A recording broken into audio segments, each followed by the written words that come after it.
past 30 years have been momentous for the City of London. Deregulation, globalisation and the rise of technology have altered the city beyond recognition. But now it faces far more fundamental threats to its actual existence. Will the UK leave Europe? Will the rise of technology render the people of the city redundant?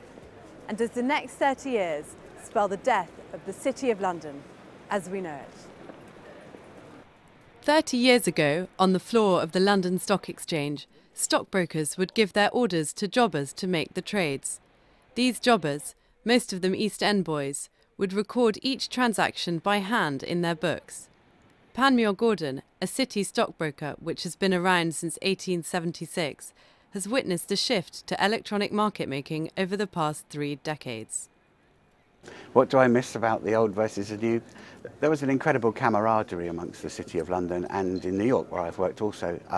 And although that camaraderie still exists because your relationships are built over many years, 30 odd years in my case, you don't see enough of people anymore face to face.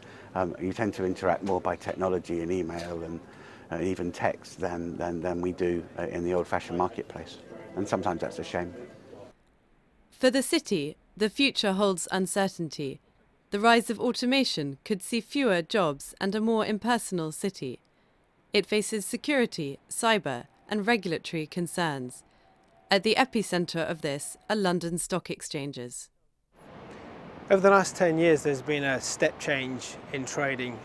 We've had a huge increase in adoption of technology. That means an increase in automation. It's also meant that there's a large increase in the number of new entrants in the trading landscape. With those high technology capabilities, that means lower cost of operations, and those costs of operations can also be passed then on to the end investor in terms of cheaper trading costs. That's actually ended up with 10 times cheaper trading costs on a pan-European basis. Looking at the trend of the last 10 years, trading will continue to become increasingly automated, and in fact financial institutions will continue to increasingly adopt technology which will allow for optimizations and in many different areas. As we go forward with the increased adoption of technology, I don't see a Terminator 2 style version of the future. It's most certainly going to be a different usage for the staff base within a firm. They'll be redeployed and reused in different ways that will actually leverage the advances in technology which are inevitable in the next 10, 20, 30 years. Next year, the UK faces a general election. A referendum on its membership of the European Union may also be on the cards. So what bearing does the UK's relationship with Europe have on the city's future? Our relationship with Europe will have a huge effect on how what the city looks like in 30 years' time. If we're in, I think it'll be an extremely positive, robust relationship. If we're out, then we're in totally uncharted territory. In those circumstances, there are 2 options. We're out, but we're very close to the EU, in which case London may remain a major European financial centre. If we're out and the rest of the EU isn't feeling very friendly towards London, then it would be, I think, very, very different. And in those circumstances, there is a risk that London would no longer be the global financial centre that it is today. The question of whether this spells the end of the city as we know it really depends on what this is. I mean, if this is leaving the European Union, it may do. But that doesn't mean that financial services will die in London and die in the United Kingdom. It just means that the city would have to go through another Doctor Who-like regeneration and focus on other areas.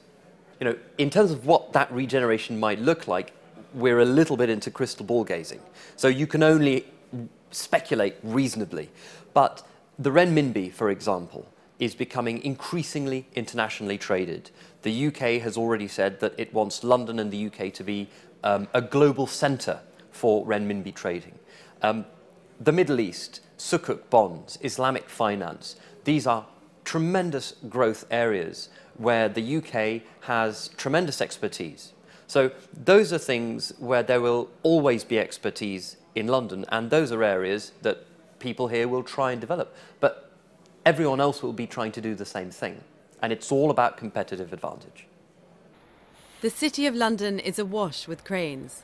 It's a buoyant year for new companies on the stock market, and London is broadening out through initiatives such as Tech City. Who knows what the future holds for the City of London, but as Mr. Souter says, there is no doubt that it retains an ability to undergo a Doctor Who-like regeneration.